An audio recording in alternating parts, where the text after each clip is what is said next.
Good morning दोस्तों BPSC teacher 4.0 का आज हम सोशल साइंस में इकोनॉमिक्स चल रहे हैं। जी हाँ दोस्तों, और ये सेट नंबर 3 है। क्योंकि से इकोनॉमिक्स बचा हुआ है तो बहुत लोगों का कमेंट आ रहा था कि सर इकोनॉमिक्स भी करवा दीजिए, तो अब हम जो बचा हुआ इकोनॉमिक्स है वो करवा रहे हैं मॉर्निंग में, जो कि 9-10 का है, और इवनिंग में 6 to 8 का टोटल सब्जेक्ट का बारी बारी से बता रहे हैं।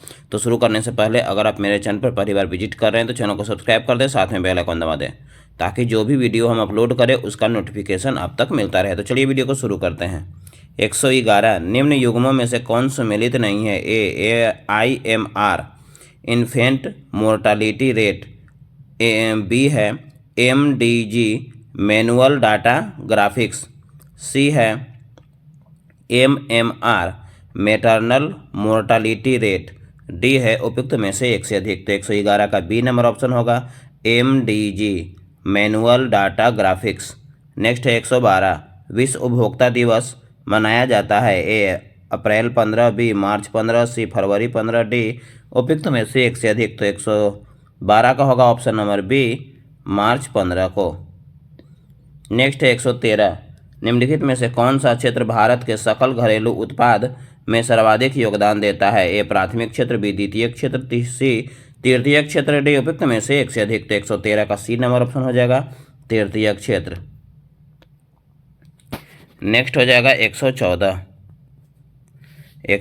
हो जाएगा बंद अर्थव्यवस्था से आप क्या समझते हो? ए निर्यात बंद, बी आयात बंद, सी आयात निर्यात बंद, डी उपयुक्त में से एक से अधिक। तो 114 का हो जाएगा ऑप्शन नंबर सी आयात निर्यात बंद। 115 व्यष्टि अर्थशास्त्र को खाली स्थान भी कहा जाता है? ए लाभ सिद्धांत, बी हानि सिद्धांत, सी मूल्य सिद्धांत, डी उपयुक्त में से एक से अधिक। तो 115 का सी नंबर ऑप्शन हो जाएगा मूल्य सिद्धांत।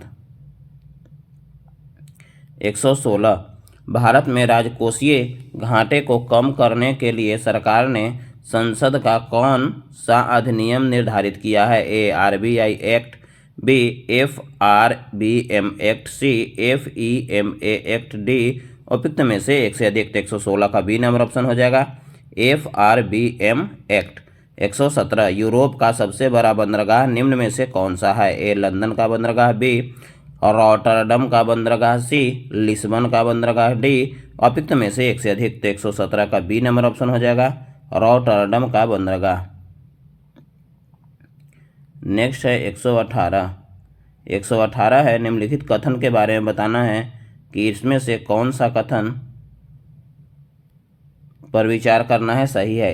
पहला है यह योजना घरेलू विनिर्माण को बढ़ावा देने और मोबाइल फोन विनिर्माण तथा निर्दिष्ट इलेक्ट्रॉनिक घटकों में बड़े निवेश को आकर्षित करने के लिए उत्पादन से जुड़े प्रोत्साहन की पेश करता है। दूसरा है इस योजना में आवेदकों की 2 श्रेणियां और वैश्विक कंपनियां और घरेलू कंपनियां हैं, जो कि ये योजना का नाम है PLI। तीसरा है यह योजना पात्र कंपनियों को 6 वर्षों की अवधि के लिए भारत में निर्मित और लक्ष्य श्रेणी में शामिल वस्तुओं के शुद्ध वृद्धिशील बिक्री आधार वर्ष में यानी पर लगभग 8% का औसत प्रोत्साहन प्रदान करती है। चौथा PLI के तहत लक्ष्य श्रेणी में laptop, tablet, online all in one PC server और पांचवा है अल्ट्रा स्मॉल फॉर्म फैक्टर शामिल होंगे। तो इसमें कौन कौन सा सही है? तो 108 का बी नंबर ऑप्शन है, यानी 1 और 4 सही है, यानी ये सही है और ये सही है। नेक्स्ट है 119 है पूंजी के नियमित मूल्य क्षय को समायोजित करने के क्रम में किए गए सकल निवेश के मूल्य को क्या कहा जाता है? ए मूल्यह्रास, बी घाटा, सी नया निवेश, डी उपयुक्त में से एक से अधिक। तो 119 का हो जाएगा ऑप्शन नंबर ए मूल्यह्रास। नेक्स्ट है 120 है बॉम्बे स्टॉक एक्सचेंज भारत में सोने और खाली स्थान में कमोडिटी डेरिवेटिव अनुबंध शुरू करने वाला पहला स्टॉक एक्सचेंज है? ए हीरा, बी इक्विटी, सी चांदी, डी उपयुक्त में से एक से अधिक। तो 120 का हो जाएगा ऑप्शन नंबर सी चांदी। नेक्स्ट है 121 है विश्व व्यापार संगठन की स्थापना हुई थी? ए 1991, बी 1995, सी 1997, डी उपयुक्त में से एक से अधिक। तो 121 का हो जाएगा ऑप्शन नंबर बी 1995। उरुग्वे दौर की वार्ता के बाद 1 जनवरी 1995 को WTO का स्थापना हुआ था, यानी विश्व व्यापार संगठन। नेक्स्ट है 122। 122 है 122 है IMO का विस्तारित रूप क्या है? ए अंतर्राष्ट्रीय मौद्रिक संगठन, बी भारतीय मौसम विज्ञान संगठन, सी अंतर्राष्ट्रीय समुद्री संगठन, डी उपयुक्त में से एक से अधिक। तो 122 का हो जाएगा ऑप्शन नंबर सी अंतर्राष्ट्रीय समुद्री संगठन। नेक्स्ट है 123 नेशनल डायमंड इंस्टीट्यूट में स्थित है। क्या स्थित है? ए है सूरत, बी है वापी, सी है गांधीनगर, डी उपयुक्त में से एक से अधिक। तो 123 का ए नंबर ऑप्शन हो जाएगा सूरत। नेक्स्ट है 124। 124 भी कथन दिया हुआ है जिसमें बताना है क्या है, सो देख लेते हैं। स्वामित्व योजना के संबंध में निम्नलिखित कथनों पर विचार कीजिए। एक, यह खान मंत्रालय के दायरे में कार्यरत एक केंद्रीय क्षेत्रक योजना है। 2, यह योजना CORS नेटवर्क के तहत जियो पोजिशनिंग इंफ्रास्ट्रक्चर को 5 सेंटीमीटर तक की सटीकता प्रदान करने योग्य मानक बनाने का प्रयास करता है। 3, CORS का मतलब क्रॉस ओरिजिन रिसोर्सिंग शेयरिंग है। 4, यह योजना ड्रोन तकनीक का उपयोग कर भूमि के छोटे छोटे खंडों का नक्शा तैयार करके ग्रामीण बस्तियों के क्षेत्रों में संपत्ति का स्पष्ट स्वामित्व स्थापित करने के लिए एक सुधारात्मक पहल प्रदान करती है। तो कह रहा है कि इनमें से कौन सा कथन जो है वो गलत है। तो इसका सी नंबर में जो एक और तीसरा यानी पहला ये गलत है, और तीसरा यानी ये पहला है जो कि खान मंत्रालय के दायरे में कार्यरत एक केंद्रीय क्षेत्रक योजना, ये गलत है। और तीसरा है CORS का मतलब क्रॉस ओरिजिन रिसोर्सिंग शेयरिंग है। नेक्स्ट है 125। 125 है किसी भारतीय राज्य के पास ताप ऊर्जा से सर्वाधिक शक्ति उत्पादन क्षमता है। ए गुजरात, बी उत्तर प्रदेश, सी महाराष्ट्र, डी उपयुक्त में से एक से अधिक। तो 125 का हो जाएगा ऑप्शन नंबर सी महाराष्ट्र। 126 वह प्रक्रिया जिसके तहत किसान अपनी भूमि पर वाणिज्यिक और गैर वाणिज्यिक उद्देश्यों के लिए वृक्ष उगाते हैं। ए क्या कहलाता है? वृक्ष वानिकी, बी वन संरक्षण, सी कृषि वानिकी, डी उपयुक्त में से एक से अधिक। तो 126 का हो जाएगा सी नंबर ऑप्शन कृषि वानिकी। नेक्स्ट है 127। 127 है भारत में बेरोजगारी का मुख्य कारण है। ए प्रति व्यक्ति निम्न आय, बी है जनसंख्या में तीव्र वृद्धि, सी है कृषि पर कम जनभार, डी उपयुक्त में से एक से अधिक। तो 127 का बी नंबर ऑप्शन है जनसंख्या में तीव्र वृद्धि। नेक्स्ट है 128। 128 है विकास के डोनट मॉडल का उद्देश्य क्या है? यह खाद्य प्रसंस्करण उद्योग को विकास के केंद्र के रूप में कल्पित करता है। बी है यह एक ऐसी दुनिया का कल्पना करता है जिसमें लोग और ग्रह संतुलन में कामयाब हो सके। 3, यहाँ पर्यावरण के शांति से रहने के लिए प्रौद्योगिकी का पूरी तरह से परित्याग को बढ़ावा देता है। डी उपयुक्त में से एक से अधिक। तो 128 का बी नंबर ऑप्शन है यह एक ऐसी दुनिया का कल्पना करता है जिसमें लोग ग्रह संतुलन में कामयाब हो सकें। नेक्स्ट है 129। 129 है विभेदकारी एकाधिकारी के साम्य के लिए आवश्यक है। ए MR बड़ा होगा MC से, बी MR1 बराबर MR2, सी है MR1 बराबर MR2 बराबर MC, डी है उपयुक्त में से एक से अधिक। तो 129 का हो जाएगा सी नंबर ऑप्शन MR1 बराबर MR2 बराबर MC। नेक्स्ट है 130 कौन सा कथन सत्य है एकाधिकार में? पहला है AR बराबर MR, बी है AR बड़ा होगा MR से, सी है AR से बड़ा होगा MR, डी है उपयुक्त में से एक से अधिक। तो 130 का हो जाएगा ऑप्शन नंबर बी AR बड़ा होगा MR से। नेक्स्ट है 131। 131 है पूर्ण प्रतियोगिता के अंतर्गत सभी फॉर्म ए कीमत स्वीकारक होते हैं, बी कीमत निर्धारक होते हैं, सी कीमत स्वीकारक एवं निर्धारक दोनों होते हैं, डी उपयुक्त में से एक से अधिक। तो 131 का हो जाएगा ए नंबर ऑप्शन कीमत स्वीकारक होते हैं। 132 एक ही वस्तु को जिसका उत्पादन एक ही उत्पादक द्वारा किया जाता है भिन्न भिन्न क्रेताओं के हाथ विभिन्न कीमतों पर बेचने की क्रिया को कीमत विभेद कहते हैं। यह परिभाषा किसने दी? ए मार्शल, बी रॉबिन्स, सी श्रीमती जॉन रॉबिन्स, डी उपयुक्त में से एक से अधिक। तो 132 का सी नंबर ऑप्शन हो जाएगा श्रीमती जॉन रॉबिन्स।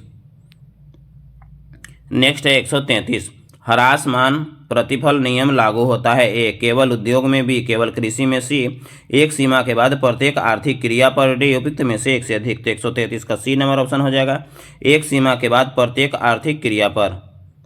नेक्स्ट है 134, 134 निम्नलिखित में से कौन से कारक संभावित रूप से भारतीय अर्थव्यवस्था में मुद्रास्फीति मंदी में योगदान कर सकते हैं? एक सरकारी खर्च में वृद्धि के कारण उच्च मुद्रास्फीति दबाव। 2 है औद्योगिक उत्पादन में गिरावट और आर्थिक विकास में सुस्ती। 3 है कुल मांग और उपभोक्ता खर्च में कमी। 4 है घरेलू मुद्रा की वृद्धि के कारण निर्यात प्रतिस्पर्धात्मक में कमी। तो इसमें से कौन सा उत्तर जो है वो सही है? तो 104 का हो जाएगा 1 नंबर, यानी 1, 2, 3, 4 चारों सही है। नेक्स्ट है 135, 135 है कि पूर्ण प्रतियोगिता उस दशा में पाई जाती है जबकि प्रत्येक उत्पादन उपज की मांग एक अत्यधिक लोचदार होती है, बी पूर्ण लोचदार होती है, सी पूर्णतः बेलोचदार होती है, डी उपयुक्त में से एक से अधिक। तो 135 का बी नंबर ऑप्शन हो जाएगा पूर्णतः बेलोचदार होती है।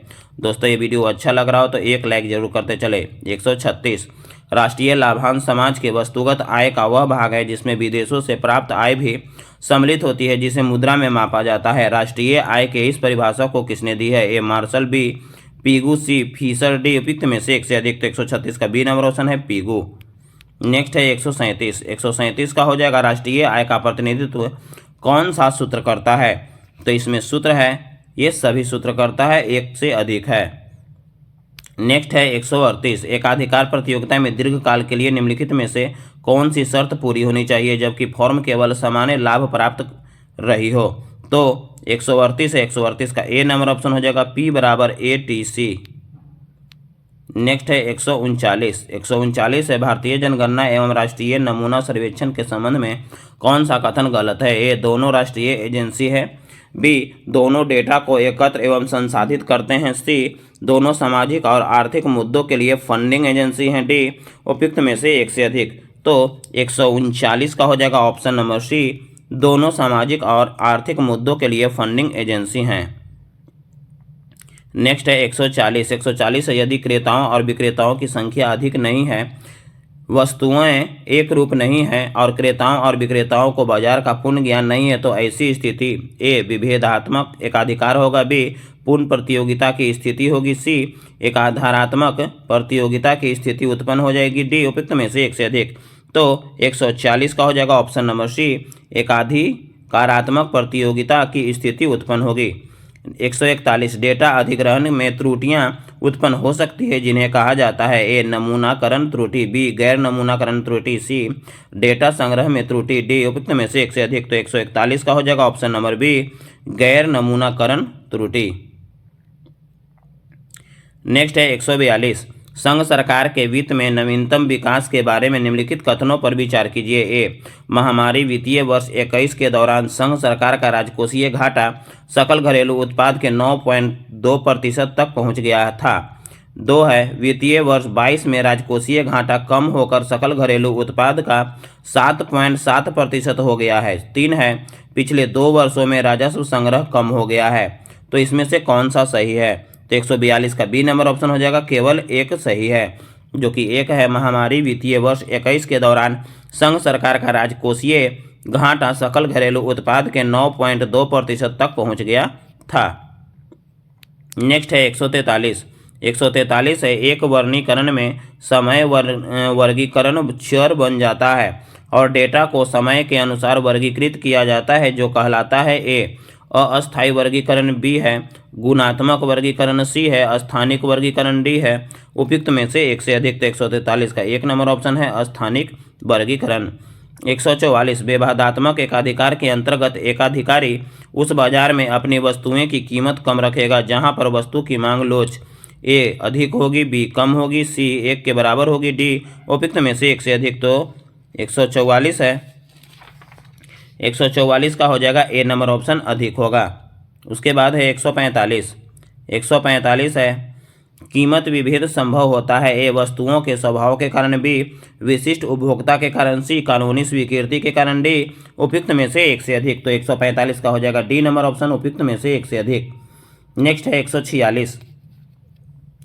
146 है कि आर्थिक सर्वेक्षण अनुसार निम्नलिखित में से कौन सा या से कथन भारत में प्रत्यक्ष विदेशी निवेश प्रवृत्ति के वर्णन करता है। ए निजी क्षेत्र की कम भागीदारी के कारण इसमें कमी आई है। 2 महामारी से पहले स्तर की तुलना में वृद्धि हुई है। 3 टेलीकॉम सेक्टर में पूरी तरह से सुधार होने के बाद किसी भी वित्तीय वर्ष में बिना घाटे इसमें तेजी से बढ़ोतरी हुई है। डी चौथा है कमजोर वैश्विक आर्थिक स्थिति के कारण इसमें कमी आई है। तो 146 का हो जाएगा ऑप्शन नंबर सी, दूसरा और चौथा। इसमें है महामारी से पहले के स्तर की तुलना में वृद्धि हुई है, दूसरा और चौथा है कमजोर वैश्विक आर्थिक स्थिति के कारण इसमें कमी आई है। नेक्स्ट है 147। 147 है वित्तीय वर्ष 2023 में शुद्ध विदेशी प्रत्यक्ष निवेश के अंतर्वाह घटकर खाली स्थान बिलियन हो जाता है, जो वित्तीय वर्ष 2022 में खाली बिलियन था। तो इसका आंसर हो जाएगा 147 का सी नंबर ऑप्शन। $28 है और $38.6 हो गया था, यानी 2023 में घटकर 28 था, जो कि 2022 में $38.6 बिलियन था। नेक्स्ट 148। 148 है कि 1950-51 में विद्युत उत्पादन क्षमता कितनी थी। ए 2.3 हजार MB, बी 4.3 हजार MB, सी 6.3 हजार MB, डी उपयुक्त में से एक से अधिक। तो 148 का हो जाएगा ऑप्शन नंबर 1, 2.3 हजार MB, यानी मेगावाट उसको बोल सकते हैं। 149 इस कथन में कौन सा सही है। ए स्तंभ का 10 बराबर भागों में विभाजन दशमक कहलाता है, बी है स्तंभ का 10 बराबर भागों में विभाजन चतुर्थक कहलाता है, सी है स्तंभ का 10 बराबर भागों में विभाजन माध्यिका कहलाता है, डी है उपयुक्त में से एक से अधिक। तो 149 का 1 नंबर ऑप्शन हो जाएगा स्तंभ का 10 बराबर भागों में विभाजन दशमक कहलाता है। 150 भारत का करेंट अकाउंट डेफिसिट 2023 जनवरी मार्च क्वार्टर से कम हुआ है, कितना हुआ है। 150 का 1 है 1.3 बिलियन या 2% GDP का। तो दोस्तों ये वीडियो आपको कैसा लगा, अच्छा लगे तो लाइक करें और अपने दोस्तों को शेयर करें। साथ साथ मेरे चैनल पर जो पहली बार विजिट कर रहे हो चैनल को सब्सक्राइब कर दें, साथ में बेल आइकन दबा दें। जय हिंद, वंदे मातरम।